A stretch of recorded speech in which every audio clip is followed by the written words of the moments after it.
Alright, another day, another flexing sa mga Duterte's legacy, no? So, ito yung Davao Loop sa Davao City. Davao Loop ang tawag dito kasi dati itong tennis golf club. So, ito siya. Ano na siya ngayon? Tahanan na siya ng maraming mga establishments. So, meron tayong Park Inn by Radisson, is Imla ng Premier. Meron tayong nakikitang Davao Park District, ng Premier Doctors Hospital Incorporated, and Lynn Residences by SMDCI. So ito siya ay parte ito sa Davao Loop, at masasabi natin ito ya Davao, Duterte's legacy pa din. Bakit? Kasi nga sa kanilang ginagawang pulisiya, talagang nagbunga lahat, no, yung pagiging stricto nila sa kanilang mga batas na pinapatupad. For example, no, so safety is the first policy. So ano yung safety dito? No, bawal dito magmotor nang walang helmet. Oo, kasi ginagamit niya ng mga riding kung sa ibang lugar ginagamit na pangtago, no, pangkoble ng mga riding in tandem ang helmet, kaya pinagbabawal na ibang lugar. For example, if I'm not mistaken Lipa City ng Batangas. Lipa City ng Batangas, no, parang sometimes na hindi sila allowed mag-drive na walang helmet kasi siya, na-also yata nung riding in tandem that time. Pero dito sa Davao City, bawal magmaneho ng walang helmet, no? Safety para sa mga driver, riders. Pangalawa, bawal mag-yosi, safety para sa lungs ng mga tao, ng mga non-smokers, di ba? Mga may asthma, mga bata. So, pinoprotektahan nila ang mga mamamayan sa Pilipinas, sa Davao. Ano ba? Yung fireworks display, fireworks, firecrackers, bawal din yan dito sa Davao City kasi para walang sunog. Bawal dito yung mga backpack sa mga public parks, although hindi pa naman yan talaga dati, like bago lang yan, dahil sa yung September, sometimes in September 2016. So yun ay tawag nito, naging rason bakit bawal ang mga backpack sa mga public parks, mga public places, no, kasi maaaring may bitbit ng mga bomba ang mga tao doon ilagay sa backpacks, parang kasi ganun yung nangyari, nakatago sa backpacks ang bomba. So ano pa, no? Ano pa ba mga mahigpit sa Davao na pinagbabawal? Yan na nga yung ng smoking, yung mga jaywalking. Basta basta maraming dito mga policies ang Davao City na talagang strongly permitted. Implemented. Yung for example, meron kaming curfew pala dito sa Davao City na like around 11 PM ang mga BPAT or barangay police, tawag diyan, basta magro-roving, para barangay, no, sa mga kasulok-sulukan at huhulihin ng mga bata na makikita sa labas. Ikulong yata sa barangay hall or basta may mga nahuhuli, marami mga minor de edad. So dito sa Davao City, safety is the best policy. Yan talaga ang pinaka first and foremost na naging rason bakit progressive ang Davao City. Hindi pala, no, I think it takes two to tango, no. So safety plus mayroong product dito, durian, may mga banana plantation, basta may mga agricultural products sa Davao City na siyang naging rason bakit maraming pera ang Davao City. Dati, no, wala mo na yan, balikan mo natin yung time na hindi pa uso ang mga mixed use development sa Davao City. Balikan mo na natin yung time na hindi pa uso yung mga high-rise buildings, hindi pa uso yung mga mga private properties kagaya ng SMDCI, itong lugar na kinatatayuan natin ngayon. Hindi pa uso yung Mega World, hindi pa uso yung mga Ayala, hindi pa uso dito sa Davao ang mga Cebuland Master, no. So yung time na yon dito sa Davao City, yun lang, Marco Hotel pala ang natatanging mataas na gusali namin dito, yung Price Business Tower. Yun lang yung mga matataas na gusali that time. So ngayon marami na. So bago pa man dumating, no, actually nag-boom ang Davao City mga yung sa mga high-rise buildings pero yung pagiging mayaman ng Davao City consistent ho yan. Mula noon hanggang ngayon, Davao City na yan talagang tinuturing ng mga taga Mindanao as the regional capital. Hindi na sa Davao City, maging sa mga kalapit rehiyon ng Soxargen, kalapit rehiyon ng Caraga region, no. So except sa mga taga northern Mindanao region, kasi meron silang Cagayan de Oro City na sapat din talaga ang yaman, ganda ng lugar nila. Hindi pala maganda ang lugar ng Cagayan de Oro City, mayaman lang. Di ko alam kung ano bang ganda sa Cagayan de Oro City. Panigurado meron yan, no? Pakisabi niyo sa akin, turuan niyo ko kung saan banda. Ay, siguro Uptown. Yes, maganda sa Uptown. Uptown sa Cagayan de Oro City. Anyway, so yun ha. Bali, Ligasiya, ito ni Tatay Digong, ni BP Sara, ni Sara Duterte, at saka ni Basti Duterte. So, paano naging Ligasiya? Yun na nga, no? Bali, ito yung bunga.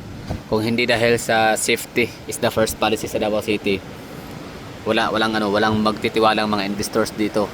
I mean, sa totoo lang, wala naman pakialam ang mga investors, no?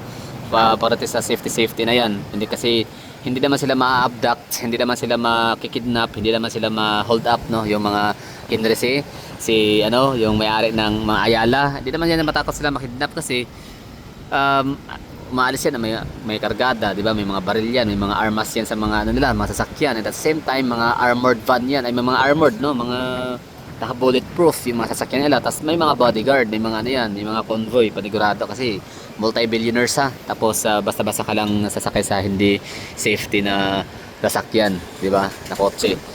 So wala yan sila problema. And then in the same time, hindi naman sila pupunta sa ground. Oo, yung mga yan nasa nasa Manila, nasa Amerika, nasa US, o kung saan pa sila sa Europa. Yung mga yan nakatira, oo. Hindi talaga yan dito akala niya sa Pilipinas sila naninira. Hindi, naka-dual citizens yung mga yan. Oo, unfair nga 'di ba sa Pilipinas, no? Ang makaka-afford lang talaga makapag-dual citizen ay mga mayayaman, may kaya lang, mga rich kid. Pero pa tayo mga ordinaryo mga Pilipino, no, kahit pahirapan, makalabas ang immigration. 'Di ba? So, napaka-unfair. So kahit pa mga kawatan, kahit pa mga kurakot, for example, Saldico, 'di ba?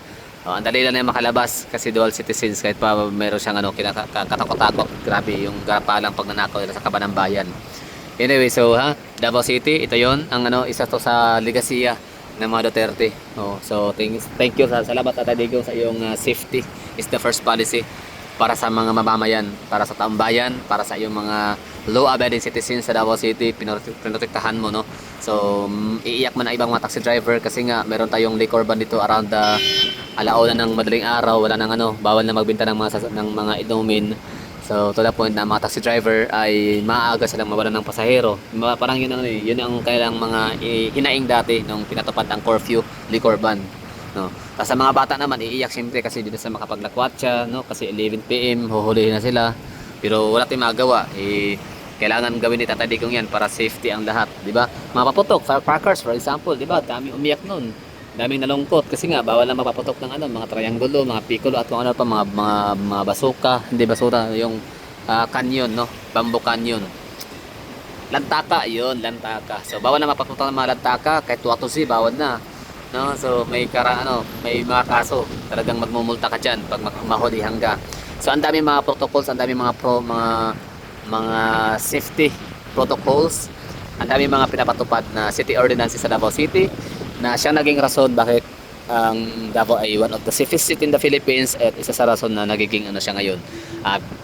Number one or the most business friendly city ang Davao City. Yun na nga kasi ang mga negosyante gusto na mag-invest ng mga proyekto na dito, maglagay ng mga projects, no, mag-venture out sa Davao City ng kanilang mga negosyo kasi nga nakita nila ang Davao City ay napakataas ang purchasing power and because of the safety, no. So mataas ang purchasing power sa Davao City dahil nga sa merong pagkain, merong durian, merong saging, merong kakao, chocolate, no. Hindi naman kami pwedeng maging chocolate capital of the Philippines just for nothing, no. So simply because mayayaman kami sa agrikultura dito sa Davao City. So dagdag lang ito, siyempre para balanse, hindi pwede puro agrikultura lang, no. Paano na yung mga mag-aaral, di ba?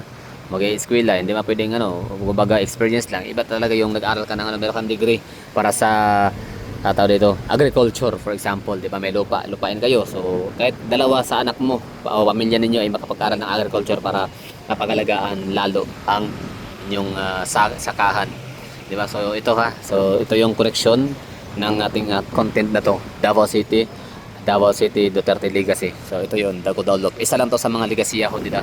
So maraming salamat sa yung ginawang mga pulisiya dito sa Davao City. Talaga napapakinabangan siya, pang long term talaga ang kanyang effect. Kita mo to ngayon, di ba? Okay na yung syudad namin.